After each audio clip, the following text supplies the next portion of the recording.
Episode की शुरू वही से होती है जहाँ पे खत्म हुआ था। ये सुनते उसका हस्बैंड गुस्से में कहता है कि अब क्या तुम्हारी डिमांड है? हाँ, ये सुनते शुरन अपने हस्बैंड से कहती है कि मैं बस चाहती हूँ कि तुम गु परिवार के पूर्वजों के सामने शपथ लो है कि अब से और अभी से तुम्हारा उन तीनों बच्चों से कोई भी लेना देना नहीं है। ये सुनते उसका हस्बैंड कहता है कि मुझे उन तीनों घटिया बच्चों से क्या लेना देना। हाँ, ये कहने के बाद वो सबके सामने शपथ ले लेता है। उसके बाद शूरन अपने मन में सोचती है कि मेरे बच्चों, एक ऐसा व्यक्ति तुम्हारा पिता बनने के लायक नहीं है। फिर शूरन अपने हस्बैंड से कहती है कि गुहांग, अगर एक दिन तुम्हें उन तीनों बच्चों की पहचान पता चल जाए तो मुझे आशा है कि तुम्हें इसका पछतावा नहीं होगा। ये सुनते शूरन का हस्बैंड शूरन के पास जाता है और उससे घमंड में कहता है कि तुम टेंशन मत लो, मुझे कभी भी इस बात का पछतावा नहीं होगा, समझी तुम? इसकी सारी बातें सुनने के बाद शूरन पुरानी बातों को याद करने लग जाती है। उसके बाद शूरन अपने हस्बैंड से कहती है कि मैं सच में एक अंधी थी। ये कहते ही शूरन उसे जारी होती है। इसी बीच शूरन का हस्बैंड उसे कहता है कि रुको, पहले तुम इस प्रॉपर्टी के पेपर में साइन करो, उसके बाद ही तुम यहाँ से जा सकती हो, समझी तुम?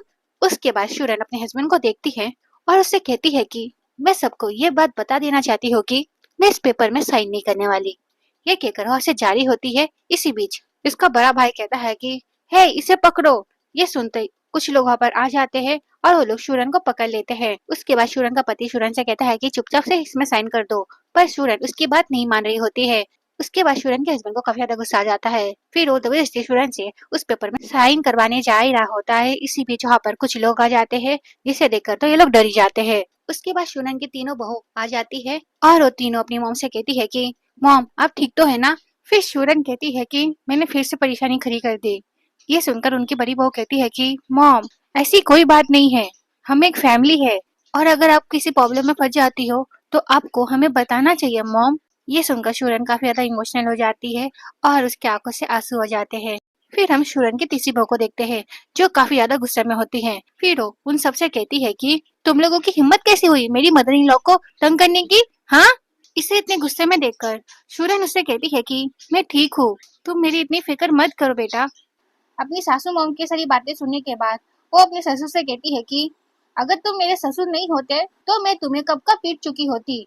फिर शूरन की बड़ी बहू कहती है कि हाँ, हमारी मॉम का तुमसे डिवोर्स हो चुका है, तो अब तुम्हें क्या चाहिए? ये सुनकर शूरन का एक्स हस्बैंड नाटक करते हुए कहता है कि मिस शेन, मुझे ऐसा लगता है कि आप लोगों को कोई गलतफहमी हो गई है, क्योंकि शूरन के साथ मेरा कोई बच्चा नहीं है। ये सुनकर शूरन कहती है कि गुहांग, जब तुम व्यापार करने के लिए शहर जा रहे थे मैं उससे पहले से प्रेग्नेंट थी, समझे तुम? फिर शूरन की दूसरी बहू कहती है कि मॉम ने आपको इसलिए नहीं बताया क्योंकि वो नहीं चाहती थी कि आप बच्चे के वजह से गांव में रुक जाए। ये सुनकर तो वो काफी ज्यादा शॉक हो जाता है और वो शूरन के पास जा ही रहा होता है। इसी बीच उसकी वाइफ उसे पकड़ लेती है और उसे कहती है कि तुम्हें क्या अभी तक समझ नहीं आया वो ऐसा क्यों कर रही है? उसे बस हमारे पूर्वजों की संपत्ति चाहिए और इसी वजह से उन जंगली बच्चों को वो तुम्हारा बच्चा बता रही है। इसकी फालतू बातें सुनने के बाद तो शूरन की दूसरी बहू को काफी ज्यादा गुस्सा आ जाता है। फिर वो गुस्से में कहती है कि क्या प्रॉपर्टी के लिए? सर से तुम लोग भूल गए हो कि हम लोग कितने ज्यादा रीच है, तो तुम्हारी प्रॉपर्टी लेने के लिए मेरी मॉम को झूठ बोलने की कोई जरूरत नहीं है, क्योंकि मेरी मॉम के पास तुम लोगों से ज्यादा है, समझे तुम? फिर शूरन की बहू है शूरन से कहती है कि मॉम चलिए हम लोग घर चलते हैं। ये सुनकर शूरन कहती है कि ठीक है। फिर शूरन अपने पति को देखती है और उसे कहती है कि गुहांग, तुम्हें इस चीज का जरूर एक दिन पछतावा होगा। ये कहकर वो ऐसे जा ही रही होती है। इसी बीच उसका पति कहता है कि हे, तुम ऐसे नहीं जा सकती। वो इतना कह ही पाता है कि इसी बीच उसे रोकने के लिए कुछ लोग आ जाते हैं और उन्हें वहाँ पर देखकर ये तो डर जाता है और वो शूरन को कुछ कह नहीं पाता। फिर इसका बड़ा भाई इसे कहता है कि देखो, मैं जो कर सकता था मैंने वो सब कुछ किया, हालांकि हमें वो पुराना घर नहीं मिला, पर तुमने मुझसे वादा किया था तो तुम उस चीज को मत भूलना, समझे तुम? ये कहकर वहाँ से चला जाता है और ये अपने भाई को रोकता रह जाता है, पर इसका भाई कुछ नहीं सुनता, वो वहाँ से चला जाता है। फिर इसकी वाइफ इससे कहती है कि गु, अब हम क्या करें? तो ये अपनी वाइफ से कहता है कि सॉरी, मुझे अफसोस है इस बात का कि हमें ये घर वापस नहीं मिला, बट हम अब कुछ कर नहीं सकते। बट तुम टेंशन मत लो, जैसे मेरा डिवोर्स शूरन से पूरी तरीके से हो जाएगा तब मैं तुमसे शानदार तरीके से शादी करूंगा। ये सुनकर तो ये काफी ज्यादा खुश हो जाती है।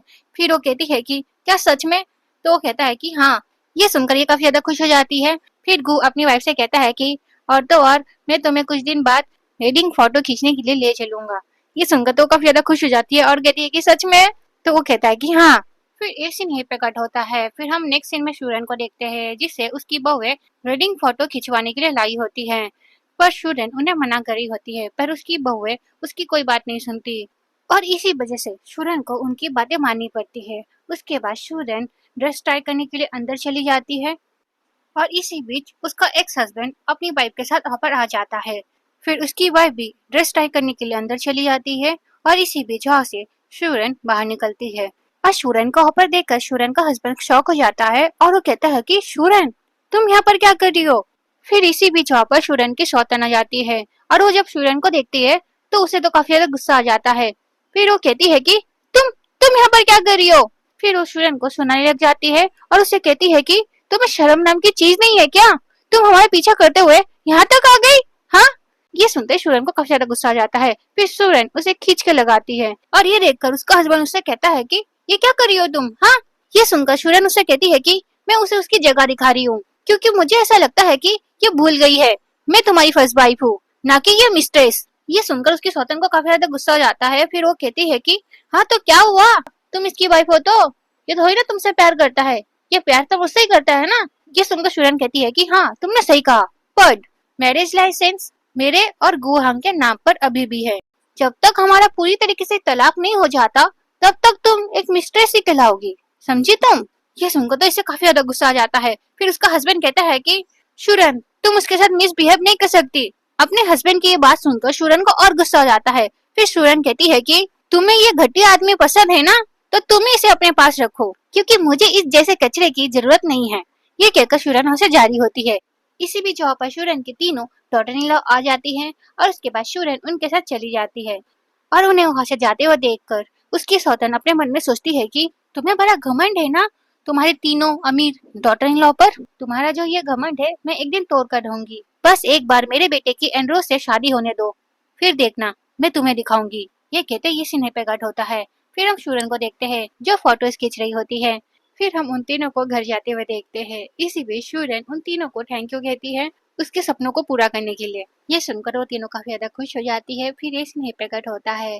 फिर हम शूरन को उसकी बड़ी बहू के साथ बैठे हुए देखते हैं, जहाँ पर शूरन अपनी बड़ी बहू से पूछ रही होती है कि क्या हुआ बेटा, सब कुछ ठीक तो है ना।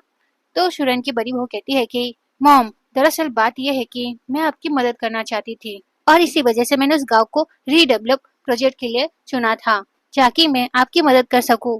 अपनी बहू की सारी बातें सुनने के बाद शूरन उसे कहती है कि तुमने जो भी सोचा है वो सब सही है बेटा, तो तुम जो करना चाहती हो तुम कर सकती हो। ये सुनकर शूरन की बहू काफी ज्यादा खुश हो जाती है। उसके बाद वो अपनी मॉम से कहती है कि मॉम, और एक बात है जो मुझे आपसे करनी है। दरअसल बात यह है कि मैं एंड्रोस को ऐसे परिवार में शादी करने के लिए नहीं दे सकती। ये सुनकर उसकी मॉम कहती है कि जो तुम्हें सही लगे तुम वो करो बेटा।